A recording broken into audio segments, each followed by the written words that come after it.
अंबाजोगाई शहरातील क्रांतीनगर भागात फातिमा मस्जिद आहे. त्या मस्जिदीपासून थोड्या अंतरावर विद्युत खांब आहे. त्या खांबावर स्ट्रीट लाईट आहे. ती स्ट्रीट लाईट चालू व बंद करण्यासाठी एक खटका आहे. आज सुरू झालेल्या वादळामध्ये त्या वायरांचा लूज कनेक्शन हे झाल्यामुळे त्या ठिकाणी आग लागली. त्यानंतर पाऊस सुरू झाला. या पावसामध्ये ते विद्युत पुरवठा सुरू असलेले वायर तसेच होते.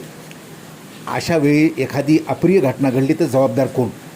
अंबाजोगाई शहरामध्ये असे प्रकार अनेक ठिकाणी आहेत, ज्या ठिकाणी विद्युत खांबावरील स्ट्रीट लाईटचे बल्ब चालू करण्यासाठी त्या ठिकाणी खटके असतात.